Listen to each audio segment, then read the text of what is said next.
సరే ఇంకొకటి ఏంటి కొలికిపూడి గారు కూటమిలో అలజడ రేపుతున్నారా లేకపోతే ఆయన చేసేటువంటి వ్యాఖ్యలు ఇటీవల మళ్ళీ జనసేనకు సంబంధించిన ఒక విషయం పెద్ద ఎత్తున చర్చనీయాంశంగా మారుతుంది. జనసేన వాళ్ళని ఏదో అంటాము లేకపోతే వాళ్ళు రివర్స్లో ఈయన ఏదో అంటాము. ఏంటి ఈ కొలికిపూడి గారి అసలు మెయిన్ థియరీ అసలు పార్టీకి సంబంధించి? వైఎస్ఆర్సీపీ అక్కడ పార్టీ ఆఫీస్ లేదు సార్. రెండోది ఏంటంటే అక్కడ ఇన్ఛార్జ్ ఎవడైతున్నాడో అతను ప్రొయాక్టివ్గా లేడు. మొన్నటిదాకా 7 విదేశాలు తిరిగి వచ్చాను ఏదో చెప్తున్నాడు కాకమ్మ కబుర్లన్నీ. మూడోది ఏంటంటే ఇక్కడ జనసేనకి అండ్ ఇదంతా కార్యకర్తలకు తెలుగుదేశంకి ఫ్రిక్షన్ ఓవరాల్గా చాలా ఘోరంగా ఉంది. నిన్న అచ్చెన్నాయుడు గారికి కూడా ఘోరంగా గర్వ చేశారు. పవన్ కళ్యాణ్ లేకపోతే మీ కూటమి ఎక్కడ ఉంది, ఆయన లేకపోతే ఇదని జనసేనకులు వస్తుంటే ఆయన ఏదో సందేశిస్తూ అవును నిజమే అన్నట్టుగా మాట్లాడుతూ అంటిముట్టగా ఉన్నట్టుగా మాట్లాడిన ఎమ్మెల్యే గారు ఒక ఆయన వెళ్ళిపోవడం ఇవన్నీ జరిగాయి అక్కడ. అలాగే కొలికిపూడి గారిది ఫ్రమ్ ద డే 1 నుంచి ఒక డిఫరెంట్ బిహేవియర్తో ముందుకెళ్తుంది. పొక్కలైనరు తర్వాత ఆడపిల్లల మీద దురుసు ప్రభావం ఇవన్నీ గమనిస్తూనే ఉన్నాయి. పార్టీ అధిష్టానం కూడా ఆయన పిలిచేంత సీరియస్గా వార్నింగ్లు ఇవ్వడం అన్ని కూడా తీసుకోవాల్సిన విషయాలే అవునని. సో తదనంతర పరిణామాలు ఇవాళ జనసేన వాళ్ళు చాలా బ్రహ్మాండమైన రియాక్షన్ చూపించారు. ఏది ఆయనే సస్పెండ్ చేశారు. ఎవరైతే వీడియో చేసిన సత్యనారాయణ బాబు నన్ను బెదరగొడుతుండే అన్నోటికి అది పార్టీ సస్పెండ్ చేసింది 48 గంటల ఎక్స్ప్లెనేషన్ అని. ఇప్పుడు నేను మళ్ళీ మన డిబేట్ మధ్యలో కెమెరా ఆఫ్ అయింది టక్కని మిమ్మల్ని పొడిచేతనని బెదిరించాను అనుకోండి, బయటికి వెళ్ళి నేను ప్రసాద్ గారు పొడిచేతనారని కంప్లైంట్ ఇస్తానంటే ఎలాగవుతుంది? మీ దగ్గర ప్రూఫ్ ఉందా అని అడిగితే ఇవ్వగలరా? మీ కెమెరా బయటికి వెళ్ళాడు ఇందాక ఆ టైం చూసి నేను ఏదో బెదిరించాను అనుకోండి, ఏడు చేస్తారు? కింద ఒక స్టూల్ ఉంది కిబుక్కని దాన్ని అనుకోండి, దాన్ని అది వచ్చి మీ కాలు తగులుతుంది. ఎగ్జాంపుల్ చెప్తున్నా. అమ్మ అన్నారు అనుకోండి, అదే డిబేట్లో అమ్మ అంటామని నేను దాన్ని ఎక్స్టెండ్ చేస్తూ మాట్లాడుతున్నాను అనుకోండి ఎగ్జాంపుల్. అరే మీరు స్టూల్ తిన్నారని చెప్తారా మీరు? అలాంటి పరిస్థితి పెట్టారు అక్కడ. మొత్తం ఉభయ గోదావరి జిల్లాలోనూ అట్లోనూ నాకు నేషనల్ డిబేట్లో కూడా నేను చెప్తున్నాను కదా, ఆయన క్లియర్గా చెప్పాడు 70-30% ఎక్స్పెక్ట్ చేస్తే మాకు ఎక్కడ కన్సిడరే చేయట్లేదని. సో ఈ ఫ్రిక్షన్ పైకి వీళ్ళు యాదవ్కి భారత్ సినిమా నడిపించుకుంటున్నారు చంద్రబాబు నాయుడు గారు, పవన్ కళ్యాణ్, లోకేష్ గారు. మరి క్షేత్రస్థాయిలో అది లేదా? ఆ బడబాగిని ఎవరు భరిస్తారు? ఇప్పుడు కనీసం వచ్చే 30% కూడా కనీసం కష్టపడిన వాళ్ళేనా లేదంటే పైన మళ్ళీ లేయర్ క్రీమ్ ఉంటుంది కదా, క్రీమ్ వస్తుందా? ఏదైనా అవునండి సార్. ఇప్పుడు జనసేన ట్యాగ్ ఉన్న వాళ్ళకి ఇస్తే లేదో ఆలోచిస్తారు.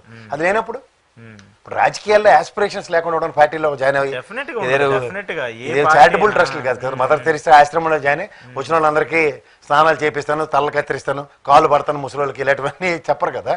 పొలిటికల్ అంబిషన్స్ అన్నీ ఎట్లా ఉంటాయంటే నేను ఇవాళ జాయిన్ అయినప్పుడు జెడ్పీటీసీ అవ్వాలి, ఎంపీటీసీ అవ్వాలి, తర్వాత సర్పంచ్ అవ్వాలి, లేదంటే జెడ్పీ చైర్మన్ అవ్వాలి, ఎమ్మెల్యే అవ్వాలి, ఎంపీ అవ్వాలి, ముఖ్యమంత్రి అవ్వాలి, అక్కడ ప్రధానమంత్రి దాకా ఏం చేస్తూ ఉంటారు. తర్వాత రిటైర్ అయిపోయిన తర్వాత కూడా నాకు ఒళ్ళొంగపోయినా సరే గవర్నర్ ఇప్పించాలి లేకపోతే రాష్ట్రపతి ఇప్పించాలని తిరిగే బ్యాచ్లు ఉంటారు వాళ్ళు. వాళ్ళని పట్టుకుని నీకు ఏమి ఆస్పిరేషన్స్ లేవు, పైన మా పవన్ కళ్యాణ్ గారిని ఉప ముఖ్యమంత్రిని చేస్తాం కాబట్టి. పవన్ కళ్యాణ్ గారు ఉప ముఖ్యమంత్రి చాలు అనుకునే వాళ్ళు ఎంతమంది ఉంటారు? చాలా తక్కువ మంది ఉంటారు. మరి ఎంతమంది ఉన్నారు వాళ్ళ మట్టుకు అలాగే ఉన్నారు ప్రజెంట్. నాకేమో చిన్నప్పుడు నేను ఎంఎంటీ పాస్ తీసుకుని నేను వైజాగ్ నుంచి విజయనగరం యూనివర్సిటీలో చదువుతున్నప్పుడు అప్ అండ్ డౌన్ చేసిన రోజులు తెలుసు. కానీ ఇక్కడ చార్టర్డ్ ఫ్లైట్ కొనుక్కొని ఎక్కడి నుంచి అక్కడికి పొద్దున్న బ్రేక్ఫాస్ట్ తినేసి సాయంత్రం మళ్ళీ వెనక్కి వస్తున్న వాళ్ళని చూస్తుంటే చాలా ఆశ్చర్యంగా ఉంది. వారానికి 4 రోజులు అన్నట్టు. ఈ సాఫ్ట్వేర్ వాళ్ళకి అయితే 5 రోజులు పని తినాలి, వీళ్ళకి 4 రోజులు పని తినాలట. సరే ఇక ఈ పార్టీకి సంబంధించి వ్యవహారాలు అవన్నీ వేరు ఉంటాయి అనుకోండి.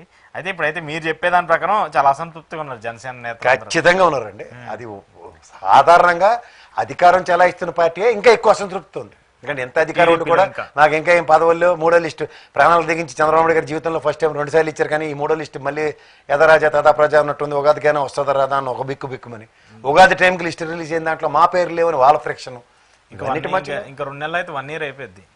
అయిపోయింది వాళ్ళకి ఏమైపోయినా పర్లేదు, ఓకే వాళ్ళ పని అయిపోతుంది. ఇంతకీ వర్మ గారికి ఏమన్నా న్యాయం చేస్తారా లేదా ఈ లిస్టులో అన్న?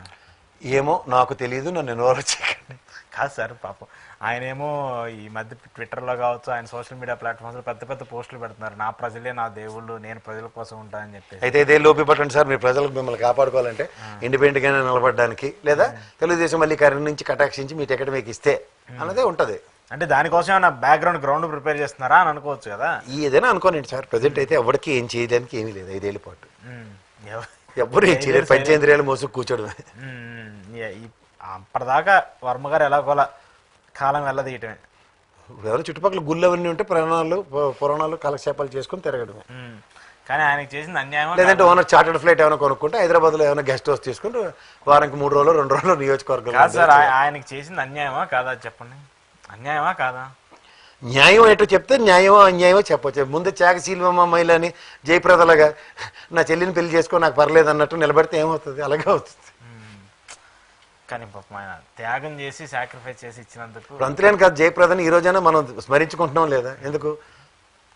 జయప్రద కాదు సార్, వర్మ గారి గురించి. ఆయన కష్టం కూడా అంతే సార్, మీరు ఏడు చెప్తారు. సో అదైతే అయ్యేది కాదంటారు ఇప్పుడు అలా వర్మ గారి తెగే పంచాయతీ కాదు అది. ఏదో రేపు 3వ లిస్టులో అన్నా ఖచ్చితంగా వస్తుందని ఒక ఆశ అయితే ఆయన పెట్టుకుని ఉన్నారు. ఇప్పుడు రఘురామ కృష్ణరాజు గారికి ఇటు తిప్పి తిప్పి ఉండి టికెట్ ఇచ్చారు. ఇప్పుడు 10th క్లాస్ పిల్లలకి ఎగ్జామ్స్ అవుతుంటే కరెంట్ కూడా లేదట ఆ పిల్లలకి. ఆ ఊర్లో 100 మంది 1000 మంది పిల్లలు ఉన్నారు అక్కడ. కనీస బాధ్యత కూడా లేకుండా ఉంటే ప్రజాస్వామ్యంలో ఏం చెప్పాలి చెప్పండి? ఆయనకి మళ్ళీ దుర్యోధనుడు యాక్షన్ చేయడం చాలా ఇష్టం. వాటి మీద ఉన్న శ్రద్ధ, నియోజకవర్గంలో కరెంట్ లేదట, అట్లీస్ట్ పరీక్షలు అయిపోతే కానీ పిల్లలకు కరెంట్ ఇవ్వండి ఒక హుకుం జారీ చేయలేరు ఎమ్మెల్యేగా.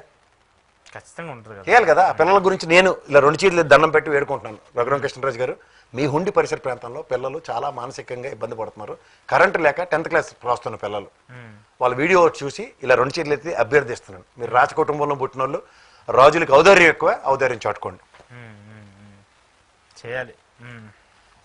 Right sir, thank you very much. ఇది కేఎస్ ప్రసాద్ గారితో ఈరోజు స్పెషల్ ఇంటర్వ్యూ. చూస్తున్నాండి ప్రాజెక్ట్.